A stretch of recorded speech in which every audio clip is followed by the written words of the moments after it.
I'm Jaren. I'm filling in for Daniel, and you are watching RC Test Flight on YouTube. Actually, I killed him. So, what we're going to talk about today is I own a Savage Flux HP, and I run two 3S LiPos, 5500 milliamp with 55C burst. Bought them from Banana Hobby for like 50 bucks. Pretty cheap.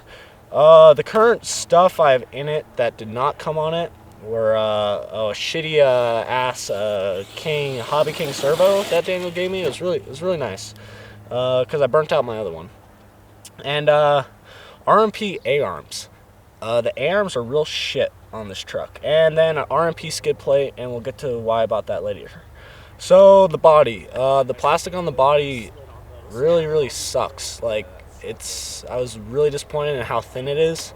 Like, compared to my Traxxas stuff, it's a lot better, or the Traxxas stuff is a lot better than the HPI stuff. So I was a little upset with that.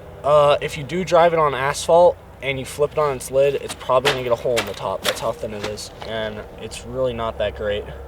So I was disappointed in that. The battery trays, HPI comes with Dean's plugs already connected into their ESC, and when you buy a Dean's plug battery, the Dean's plug doesn't even fit through the hole in the battery tray. So, hope you have a Dremel tool and you can cut that open. And yeah, make that bigger. So, that was a real pain. And then back to the battery trays, the things don't work. Like, the things that are supposed to clip in, they don't work. It doesn't matter what you're driving on. You can drive smooth and your batteries fall out all the time. So, you can either go buy Velcro from wherever you buy Velcro from, or you can use shoelaces like me, because I'm broke and I don't have any fucking money. So, moving right along, buy hardshell batteries. I currently have soft shell batteries, I guess, that you could use in planes, and they get ripped to shreds. I have a lot of electrical tape on them.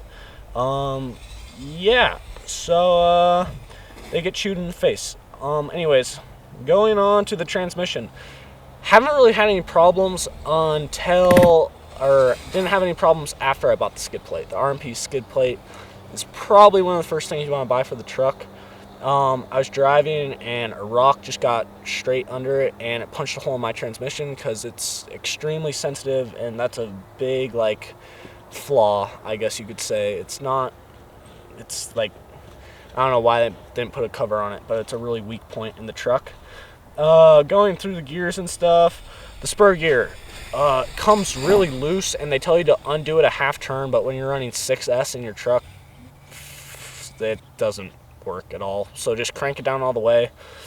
All you have to do is be cautious of when your wheels are not turning or when they're jammed up, not to pin it, because that's what the Spur Gear does in the slipper clutch. It overrides the system, or if you override the system, protects your truck. So, and if you don't tighten your Spur Gear, you're going to have to tighten it a lot, and you're not able to do backflips, and it burns up your slipper clutch a lot faster. Let's see. Moving right along. ESC, it's huge, and the fan is great. You'll see some shots. We're driving in some pretty sandy shit. If you're gonna drive in sand, I would honestly cover the fan somehow, because I opened it up today. There was about like an inch of sand just chilling in my ESC on all the electronic stuff. You can waterproof it with a plastic dip. My buddy did that, and I'm probably gonna do that too, because driving in mud is fun. So yeah, also the bottom of around the ESC, the bottom of it, it's a weak point, so you just cover that in electrical tape. It's pretty easy, so your cords don't get ripped out. I watched that on a video on YouTube. I don't know why, but yeah, it works. Let's see, the motor, it's huge. It's a Torque 22 knockoff, China-made piece of shit, Mamba Max knockoff crap. Yeah, so it is a Mamba Monster Max. It's the same thing. They just made it silver and put some shiny little black cooling fins on it. Yeah, it's really fast. I haven't had any problems with it. The pinion gear, though, there's a really tiny Allen bolt on it, and it usually comes loose a lot. So you got to tighten that, and I put red Loctite on that. Moving along from the motor to the receiver. So the receiver sucks big cock. Really, really, really big cock. Yeah. So it doesn't go very far at all. It's like, ooh, it's like Spectrum technology, all that bullshit. Yeah, it doesn't go farther than like, I don't know, 50 yards away, but when you're running 6S, you usually want to be closer than 50 yards away. So yeah, since it does not, or it does have Spectrum, whatever, the antenna sticks out of the body and you're always ripping it, and you can see my ghetto job on mine.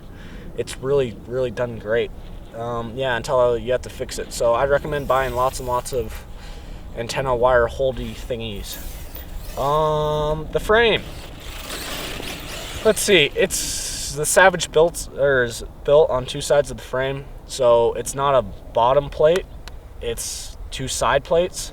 So if you want to get to something, it's kind of a pain because usually something's on top of it. Like if you want to get to your motor or your transmission, you usually have to take out other stuff.